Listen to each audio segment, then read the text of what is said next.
ఇసుక అక్రమ తవ్వకాలు కాంట్రాక్టులు కట్టబెట్టడంపై హైకోర్టు ఆగ్రహం వ్యక్తం చేసింది. పర్యావరణ అనుమతులు లేకుండా రాష్ట్రంలో ఇసుక తవ్వకాలు చేపట్టవద్దని ఆదేశించింది. టెండర్ ప్రాసెస్ను కూడా చేయవద్దని స్పష్టం చేసింది. Inland waterways corporation of India అనుమతులు లేకుండా టెండర్స్ ఎవరికి ఇవ్వొద్దని కూడా హైకోర్టు ఆదేశించింది. ఇసుక అక్రమ తవ్వకాలు పర్యావరణ అనుమతుల ఉల్లంఘనపై ఎన్జీటీలో తేల్చుకోవాలని పిటిషనర్కు సూచించింది.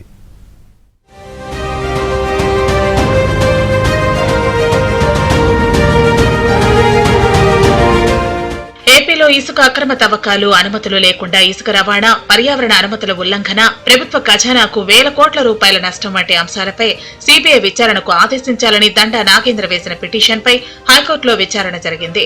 ఈ విచారణలో పిటిషనర్ నాగేంద్ర తరపున న్యాయవాది వివి లక్ష్మీనారాయణ వాదనలు వినిపించారు. పర్యావరణ అనుమతులు లేకుండా రాష్ట్రంలో ఇసుక అక్రమ తవ్వకాలు జరుగుతున్నాయని లక్ష్మీనారాయణ హైకోర్టు దృష్టికి తీసుకొచ్చారు.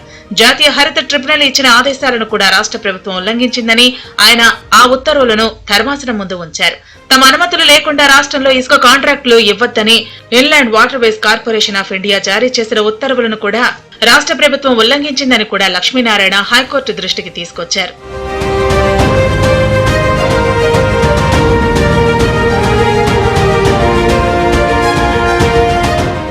అటు ప్రభుత్వం తరపున అడ్వకేట్ జనరల్ వాదనలు వినిపిస్తూ పర్యావరణ అనుమతులు లేకుండా ఇసుక తవ్వకాలు చేపట్టబోమని స్పష్టం చేశారు. ఏజీ వాదనలు హైకోర్టు రికార్డు చేసింది.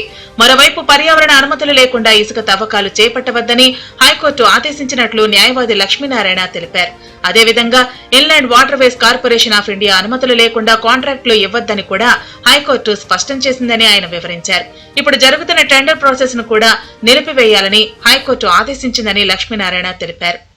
ఇదంతా కూడా ఇప్పుడు జరిగినటువంటి ఆపరేషన్స్ ఏవైతే ఉన్నాయో ఇదంతా ఇల్లీగల్ మైనింగ్, రివర్స్ మీద బండ్స్ ఏర్పాటు చేయటం, బ్రిడ్జీలు కడటం ఇంత పెద్ద ఎత్తున జరిగింది గనక దీనికి సంబంధించి మీరు ఏ ఫ్యూచర్లో ఏది చేపట్టాలన్నా కూడా ఈ రాష్ట్ర ప్రభుత్వం మరి వాళ్ళ దగ్గర నుంచి పర్మిషన్ తీసుకోవాలని చెప్పేసి ఇన్లాండ్ వాటర్సే అథారిటీ ఆఫ్ ఇండియా దగ్గర పర్మిషన్స్ తీసుకోవాలని చెప్పేసి వాళ్ళకి మన రాష్ట్ర ప్రభుత్వానికి కరస్పాండింగ్ చేయడం జరిగింది. అదేవిధంగా మరి ఎన్జీటీ స్పష్టంగా చెప్పింది, మీరు తీసుకున్న గతంలో కాంట్రాక్ట్కి ఇచ్చినటువంటి ఈసీలు ఏవైతే ఉన్నాయో ఇప్పుడు రాష్ట్ర ప్రభుత్వం ఉన్నటువంటి ఎన్విరాన్మెంట్ క్లియరెన్స్ ఏవైతే ఉన్నాయో అవన్నీ చట్ట విరుద్ధము.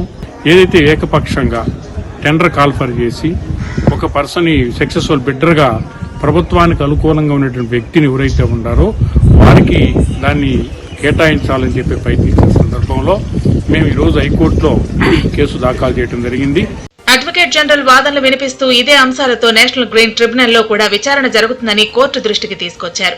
అక్రమ తవ్వకాలు, పర్యావరణ అనుమతులు లేకపోవడం వంటి అంశాలపై ఎన్జీటీలోనే తేల్చుకోవాలని హైకోర్టు స్పష్టం చేసింది. అక్కడ విచారణ జరుగుతున్న సమయంలో మళ్లీ హైకోర్టులో విచారణ జరగటం మంచిది కాదన్న ధర్మాసనం ఈ పిల్ను డిస్పోజ్ చేసింది.